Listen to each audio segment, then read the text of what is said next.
Сәлем достар, бүгін Грузия елінің тағамы мадам Бавари дайындайтын боламыз. Ал сіздер әдеттегідей мені қолдап, видеоға лайк басып, каналға тіркелуді ұмытпаңыздар. Алдымен тауықтың төс етін 4-5 етіп орташа бөліктерге бөліп аламыз.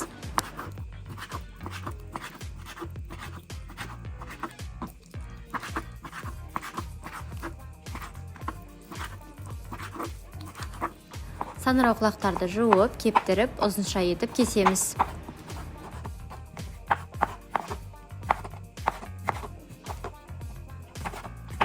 Қызанақты қалыңдығы 1-2 см болатындай домалақ етіп кесеміз.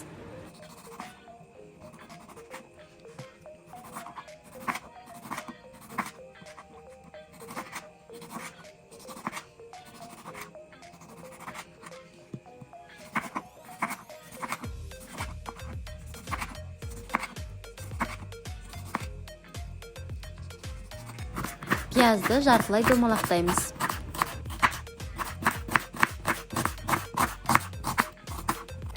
Қызып тұрған табаға сары майды ерітіп, үстіне тауықтың төс етін салып, дәміне қарай тұз, бұрыш, паприка және де хмели сунели дәмдеуіштерін салып, қызартып қуырамыз.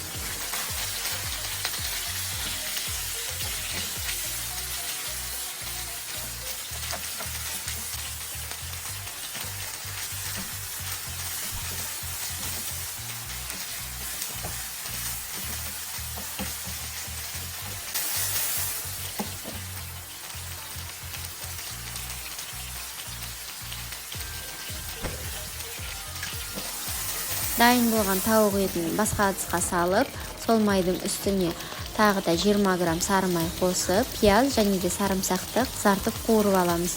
Содан соң үстіне саңырауқұлақты қосып, оттың жоғарғы температурасында 2-3 минут қуырып, оттың температурасын орташа температураға қойып, дайын болғанша пісіреміз.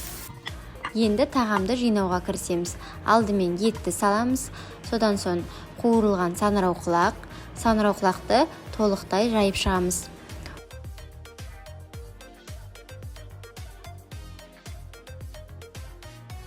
Саңырауқұлақтың үстіне майонез жағамыз.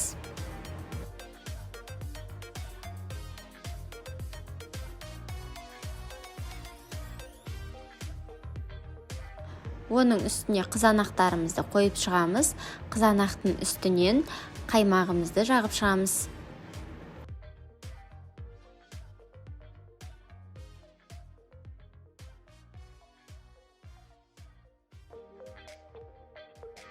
Ең соңынан бетіне ірімшікті үккіштен өткізіп, 180 градус қызып тұрған пешке 35-40 минутқа дайын болғанша жібереміз.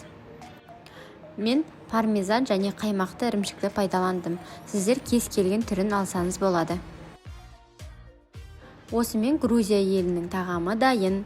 Тағам өте шырынды әрі тойымды болып келеді. Сіздермен бірге болған Асылжан, астарыңыз дәмді болсын. Келесі көріскенше сау саламатта жолығайық.